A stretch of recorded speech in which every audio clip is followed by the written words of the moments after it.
আমার নবী হাদিসে পাকের মধ্যে বলছে কিছু মুসল্লি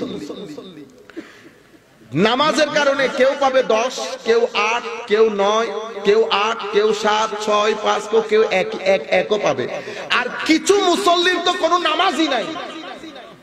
তারা মাল্লাম তানতাহি মাল্লাম তানহাহু সালাতুহু আনিল ফাহশাই ওয়াল মুনকার লা সালাতা লাহু। অন্য রাওয়ায়াতের মধ্যে বলছে লাম ইয়াজিদ মিনাল্লাহি ইল্লা বুগদা আও কামা ক্বালা নবী সাল্লাল্লাহু আলাইহি ওয়াসাল্লাম। আমার নবী বলছেন যার নামাজ তাকে অশ্লীল গর্হিত কাজ থেকে দূরে রাখে না, লা সালাতা লাহু, তার নামাজই নাই, তার নামাজ পরিপূর্ণ না। এমন আমার নবী সাল্লাল্লাহু আলাইহি ওয়াসাল্লাম বলছেন বরং তার নামাজ তাকে আল্লাহ থেকে আরো দূরে সরিয়ে দেবে। এখন মুসল্লি কয় প্রকারে পাইছেন তো?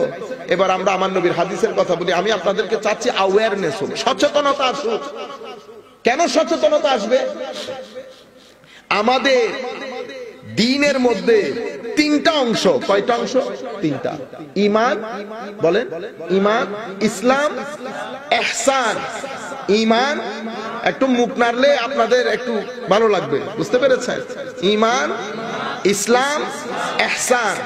ঈমান, ইসলাম, ইহসান, এই 3টা জিনিসের সমন্বয়ে দ্বীন। ঈমান কি?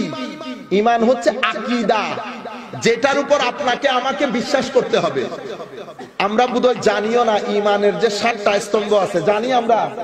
জানি না, কারণ আমরা অন্যান্য বিষয়গুলা নিয়ে এত ব্যস্ত থাকি।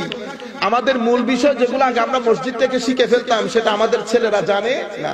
আমার মাঝে মধ্যে অনেক ভয় হয়, আমার নবী যদি জিজ্ঞেস করে বেটা আমার উম্মতরা দ্বীনের ABCD জানে না, তুমি ওখানে গিয়ে বড় বড় এলমের কথা বলছো, কেন বলছো? এই জন্য আমার ইচ্ছে করে কাজটাই ছেড়ে দেই, কারণ মাহৌল এমন তৈরি হয়েছে। যেমন আপনি এখন আমাকে একটা পার্টে ফেলে দিচ্ছেন, মানে উনি অমুক, ওনার মাহফিলে বসা যাবে না, কিন্তু আমি আপনাকে কোনোদিন বলি না আমি অমুক, বলছি? বলি নাই। আজীব মাহৌল। তারপরে আপনারা কিছু বিষয় দেন বা আমরা কিছু বিষয়ে কথা বলার চেষ্টা করি সময়ের চাহিদা অনুযায়ী, কিন্তু দেখা যায় আমাদের ম্যাক্সিমাম লোক যারা সূরা ফাতিহা পড়তে পারে না, যারা কোরআন শরীফ পড়তে পারে না, যারা ঈমানের মূল স্তম্ভ কি কি সেটা জানে না, যেটা জানা ফরজ একজন মুসলমানের জন্য, যারা নামাজের ফরজ কোনটা জানে না, কি কি কারণে নামাজ ভাঙে জানে না, ওযুর ফরজ কোনটা জানে না, ঈমানের স্তম্ভগুলা কি কি, রুকনগুলা কি কি, আরকানগুলা কি কি, আমার নবীর মুহাব্বত ঈমানের ক্ষেত্রে কত জরুরি, আলে বাইতে রাসূলের মুহাব্বত ঈমানের ক্ষেত্রে কত জরুরি, সাহাবায়ে কেরামের আজমত, আউলিয়ায়ে কেরামের নিসবত ঈমানের ক্ষেত্রে কত জরুরি আমরা জানি না। কি কি কোন কোন জায়গায় আমাদের ঈমানকে নষ্ট করার জন্য বর্তমান বাংলাদেশে ষড়যন্ত্র শুরু হয়েছে সেটাও আমরা জানি না। তো ঈমানের একটা বিশাল অংশ যেগুলা জানা আমার উপর ফরজ, আমি জানি না। বছরের পর বছর মাহফিল হয়, আমরা এগুলা বলতেও পারি না। এরপরে ইসলাম। ইসলাম আমলের জিনিস। কি আমল? আপনি যে বিশ্বাস করেছেন সেটা মুখে বলতে হবে না? আশহাদু আল্লা ইলাহা ইল্লাল্লাহ ওয়া আশহাদু আন্না মুহাম্মাদান আবদুহু ওয়া রাসূলুহু। এরপরে নামাজ পড়া। নামাজের জায়গা কি রকম? ইসলামের মধ্যে স্তম্ভ 5টা: নামাজ, শাহাদা, নামাজ, রোজা, হজ, যাকাত, এটা 5টা। ঈমানের স্তম্ভ কয়টা? 7টা। এটা হলো মুখস্থ করেন, আল্লাহর নবীর দরবারে গিয়ে অন্তত বলতে পারো ইয়া রাসূলুল্লাহ চেষ্টা কিছু একটা করছিলাম। 7টা না?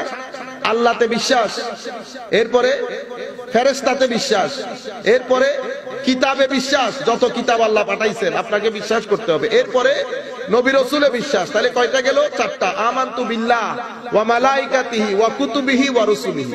এরপরে ওয়াল ইয়াউমিল আখির, আখিরাতে বিশ্বাস। ওয়াল কদর মানে আপনার তকদিরে বিশ্বাস। ভালো মন্দ যা কিছু হয় এটা আমার আল্লাহ, এখানে আমার কোনো কিছু বলা নাই। আমাদের জীবন এখানে কোনো ফুল বিছানো থাকবে না, বালা মুসিবতের জীবন। তাইলে যা কিছু হবে সব আমরা আল্লাহর দরবারে ভরসা করব। আচ্ছা, তাইলে ওয়াল ইয়াউমিল আখিরি ওয়াল কদরি খাইরিহি ওয়া শাররিহি মিনাল্লাহি তাআলা ওয়াল বা'সি বা'দাল মউত, ইন্তেকালের পরে আমার আবার জীবিত হতে হবে। এই 7টা ঈমানের স্তম্ভ, ঠিক আছে? এই 7টাতে বিশ্বাস করেছেন, আমার নবীর শানে বিয়াদবি করেছেন, মুমিন হবেন। এই 7টাতে বিশ্বাস করেছেন, আহলে বাইতে রাসূলকে মানেন নাই, বিয়াদবি করেছেন, মুমিন হবেন। এই সব কিছুতে বিশ্বাস করেছেন, ফারুক আজম আবু বকর সিদ্দিক রাদিয়াল্লাহু তাআলা আনহু সাহাবী রাসূলকে গালিগালাজ করেছেন, মুসলমান হবেন। তাইলে বোঝা যাচ্ছে 7টা স্তম্ভের পরও আরো দায়িত্ব আছে। আপনারা বুঝতে পেরেছেন? কেউ একজন আল্লাহর ওলিদের শানে বিয়াদবি করলো, ওলিদের শানে বিয়াদবি করলে ঈমান যায় না, কিন্তু অনিরাপত্তায় পড়ে যায়। কেন? কারণ ওলিদের শানে বিয়াদবি করলে আমার আল্লাহ যুদ্ধের ঘোষণা দেন, আপনি আমার আল্লাহর সাথে যুদ্ধ করে ঈমান নিয়ে বাঁচতে পারবেন? তো এগুলা আমাদের ছেলেদেরকে গড়ে মসজিদে এগুলা শিখাইতে হবে।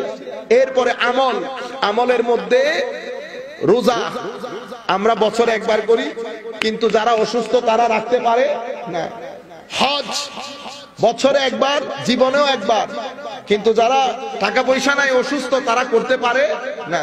যাকাত সবাই দিতে হয় না, যারা দিতে পারবে তারা দেয়, ঠিক আছে। কিন্তু এই ধর্মের 5টা স্তম্ভের মধ্যে আশহাদু আল্লাহ একবার করছেন, গেছে, বাকি 3টা আপনার সামর্থ্য থাকলে করতে হচ্ছে, রয়ে গেল একটা। সেটা কোনটা? নামাজ। মাওলা নামাজ সুবিধা অসুবিধা? কোন সুবিধা অসুবিধা নাই। নামাজ হচ্ছে ইমাদুদ্দিন, দ্বীনের স্তম্ভ। যেই ব্যক্তি নামাজ ছেড়ে দিচ্ছে, ফামান তারাকাহা, যেই ব্যক্তি নামাজ ছেড়ে দিচ্ছে, সে আমার দ্বীন ধ্বংস করে দিয়েছে, সে আমার দ্বীন। আমি ইউথদেরকে বলবো, খবরদার নামাজ যেন মিস না হয়।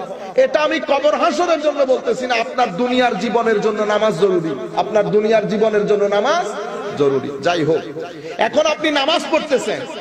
হযরত আবু সাঈদ খুদরি রাদিয়াল্লাহু তাআলা আনহু বর্ণনা করছেন, আমার নবীর দরবারে স্বর্ণ মুদ্রা আসলো। আমার নবী ওই স্বর্ণ মুদ্রা তার 4 জন সাহাবায়ে কেরামের মধ্যে বন্টন করে দিলেন। কয়জন সাহাবী? 4 জন। এটা দেখে তখনকার যুগে একজন খারেজি, আমি খারেজি বলছি কারণ ইমাম বুখারী শরীফের মধ্যে যখন চ্যাপ্টার লিখেছেন, তখন লিখেছেন কিতাবুল খাওয়ারিজ। কিতাবুল খাওয়ারিজ মানে খারেজিদের অধ্যায়, খারেজিদের অধ্যায়, সেই কারণে আমি খারেজি বলতেছি। তো এখন ওই ব্যক্তির নাম যুলখুয়াইসারা, সে তামিম গোত্রের ছিল। সেই ব্যক্তি উঠে আমার নবীকে একটা কথা বলেছে, যা কোনো মুনাফিকও বলে না এর পূর্বে। সেই ব্যক্তি বলেছে, ইয়া মুহাম্মদ সাল্লাল্লাহু আলাইহি ওয়াসাল্লাম। আমার নবীকে সাহাবায়ে কেরাম কি বলতো? ইয়া মুহাম্মদ বলতো না, না।